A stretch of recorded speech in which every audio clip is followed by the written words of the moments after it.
Hey everyone, it's Requiem. It's time to look at the IL-2 1943. On the outside of the wing, we have a flap indicator that tells you when your flaps are extended or retracted.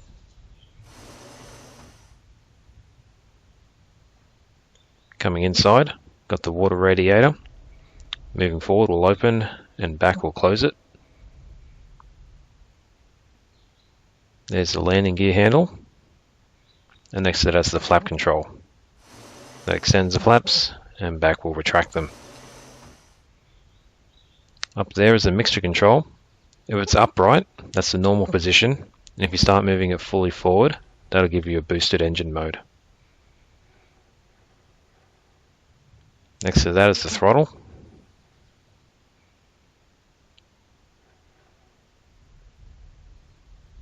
There's your RPK10 homing equipment,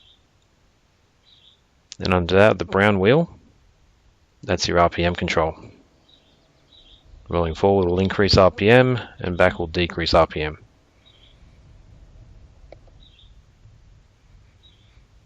There's the elevator trim reel.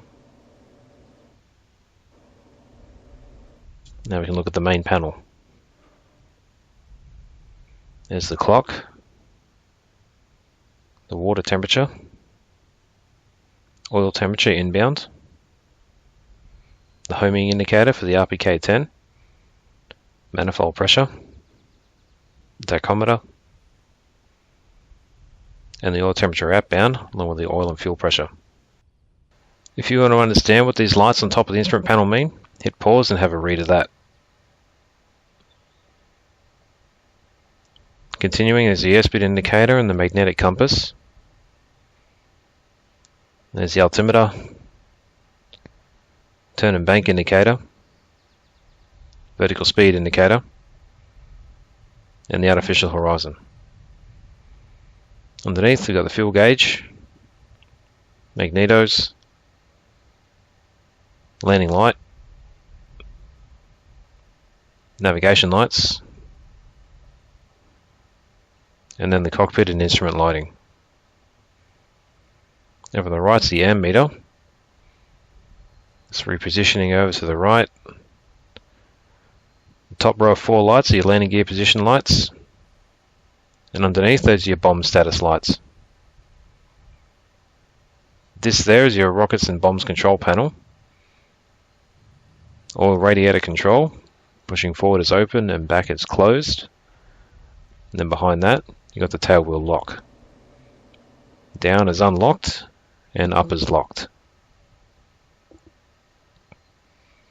So you have a gunner as well, so you can press Control C and we go into the back. Here we can press T to pick up the weapon. Shift T will look over the iron sight. Mouse is going to aim and left mouse button will fire.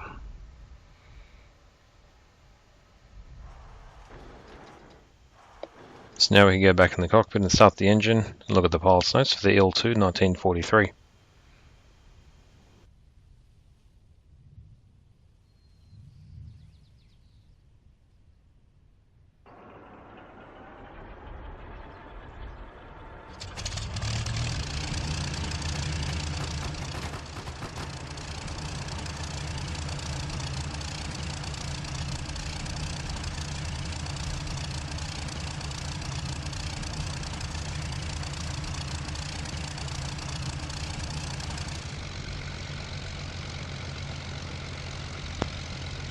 To prepare for takeoff in the IL-2 1943, we're going to make sure the canopy is closed, water radiator is open, and mixture set to normal.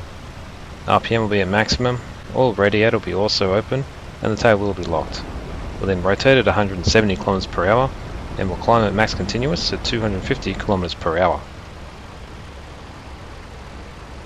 So now we're lined up, we can lock the tail wheel, roll ourselves forward a few more feet and come to a stop. This will ensure the tail wheel is straight for takeoff.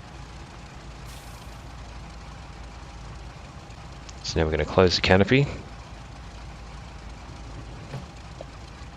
Water radiator is going to be open. Mixture is back to normal. RPM is at maximum.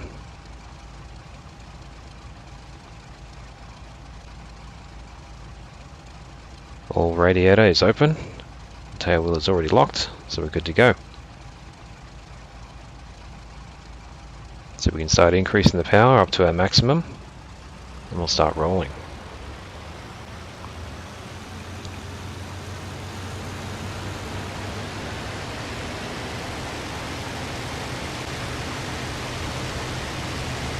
We're going to keep it straight going down the runway. We're going to pick up some speed, we'll add some forward pressure to raise the tail off the ground.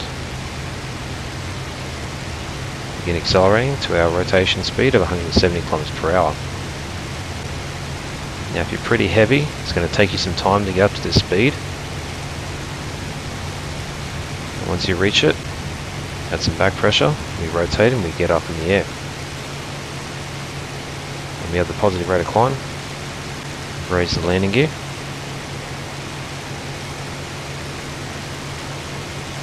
Now as we continue the climb, you're going to see that white light begin flashing. Now remember, this is the signal relating to fuel tank pressurization after takeoff.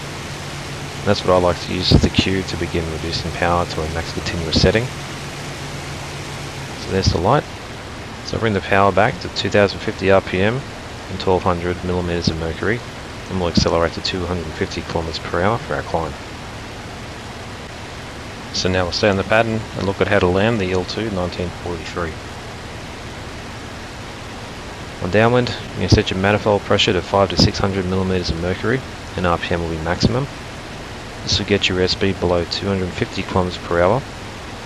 You can then set mixture to normal and extend the landing gear. You can adjust the water and oil radiators as required to maintain temperature and ensure the tail wheel is locked. By the end of downwind, our airspeed will be below 220 km per hour, then we can extend the flaps to full. This will allow us to have a base to final turn airspeed of about 190 km per hour.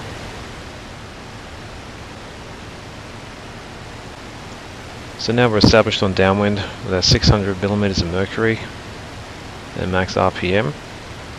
We're below 250 km per hour, so we can extend the landing gear. All radiator and water radiators are both open. Now we're just going to maintain our altitude and then begin slowing down so we can get to the end of downwind and be below 220 km per hour.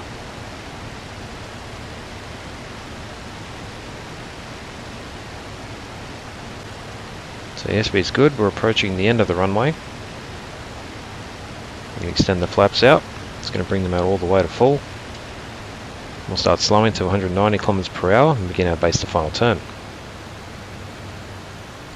Now, visibility isn't that great around the turn, so you may need to adjust your position in the seat in order to see the runway and your aiming point. As always, we're aiming for the beginning of the runway, adjusting our power to maintain our 190 km per hour approach speed.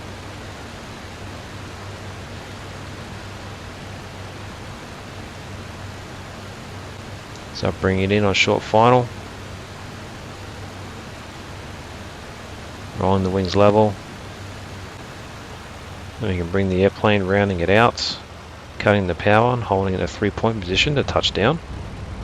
When you touch down, you're going to hold full back pressure and applying your brakes, and coming to a complete stop.